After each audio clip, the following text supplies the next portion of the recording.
action with round number 3. Is this where we need to be, or are we tired of looking?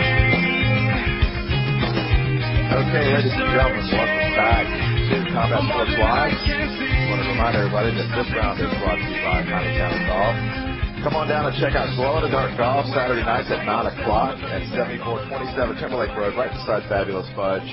A great time at a Lynchburg landmark. And we're sitting here today with Scott Cujo Sigmund, who's got a big fight coming up. And we're talking about the sport of boxing. As everybody knows, we've got a big boxing match coming up, Floyd Mayweather versus Sugar Shane Mosley. So we are discussing that. Scott, if you could just give me, what are your thoughts on that matchup? I mean, that's going to be one of the first boxing matches on pay-per-view recently that's going to be able to live up to the hype. And everybody wants to give Manny Pacquiao so much love, but he's been having hand-pick opponents. He's been dragging guys down, like Miguel Cotto down 3 and 4 pounds lower, so he doesn't have any energy left. He beats up on Josh Clottey. But Shane Mosley is actually a threat to beat Floyd Mayweather, so I think it's going to be an action-packed fight. Talk to me a little bit, Scott. Floyd is so flamboyant. He talks so much trash. Do you feel like he has the talent and the skill to really, I guess, fulfill all the trash he's been talking against Mosley? It's hard to be humble when you're that great. I agree.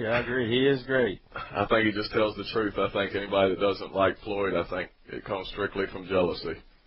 I got you. Now, Sugar Shane a little bit. Sugar Shane going to this is a little more humble, but I haven't seen his skills erode too much. I think he's going to, make it a good fight. What are your thoughts on that?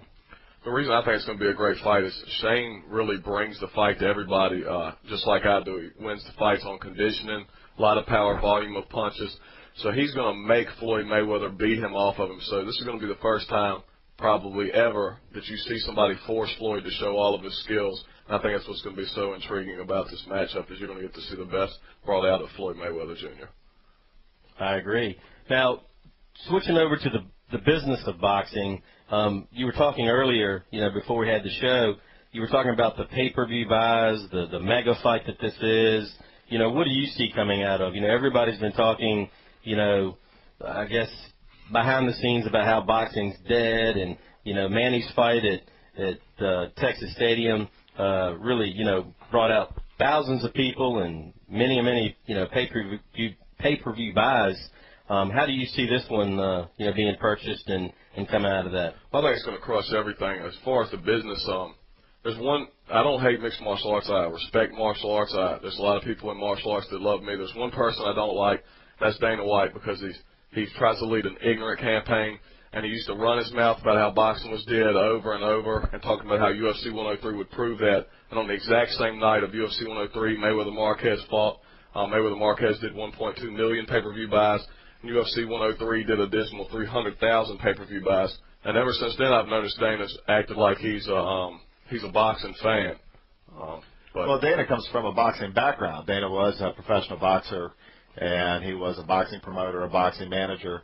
And there's been some mixed statements that's come from Dana White over the years. Everybody knows that Bob Arum has gone after Dana White with a vengeance since he got into the promotion. When mixed martial arts became a perceived threat to boxing, guys like Bob Arum went after Dana, and Dana is just as, I don't know if you want to call it flamboyant or opinionated or whatever. You've got kind of a war of words going back and forth from the MMA world to the boxing world. I think that was uncalled for the way they treated him at first. But I think Dana White did have a monopoly on the fight game. Boxing, martial arts, either one, both. He was the only one selling anything. Then boxing started making a comeback, and then all of a sudden Strikeforce started posing him some problems. And his pay-per-view buys have been going down gradually.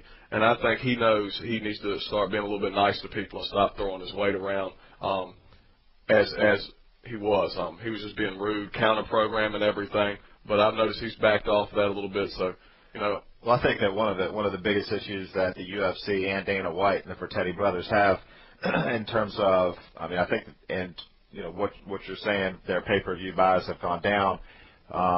One of the biggest issues is that they have a fight every 45 days or less. I mean, the UFC is putting on a fight every 2 to 4 weeks, like clockwork. And when you've got that many events, it'd be just like there was a Sugar Shane Mosley versus Floyd Mayweather. Then 3 or 4 weeks later, you'd have another mega fight and then another mega fight. Well, I think what's happened is at first UFC was doing that. The big names were always fighting each other, but UFC and martial arts is going to run into the same problem boxing has. The big names don't want to fight each other anymore because they know they can make the money by not fighting the other top names, and they don't want to ruin their market value. The other thing that's really been a problem is boxing. The fighters empowered. You see guys walking away with $40 million from world championship fights, and then Brock Lesnar is a huge draw, and he's making $1-2 million off of his purse. That's because Dana White has a monopoly. In boxing, you got Golden Boy and you have Top Ranking, and they're bidding it up, so the fighters empowered. But I think in the end, these people, I call them tools, the people that, wear their tap-out shirts and go to Buffalo Wild Wings that don't know anything about martial arts, they're going to eventually be alienated from the sport because Strikeforce is coming up, and there's going to be multiple promotions, and they're going to eventually UFC is not going to have the monopoly. It's going to be a cross promotion. But what this is going to do, it's going to get rid of the same people that like Mike Tyson. A lot of them are drawing UFC right now just because it's what's hot.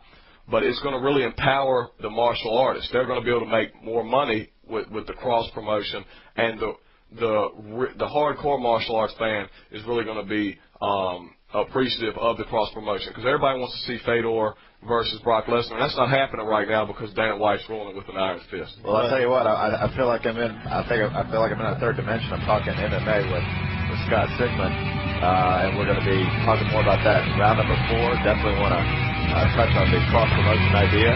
So stick around. We'll be right back. It's round number 4.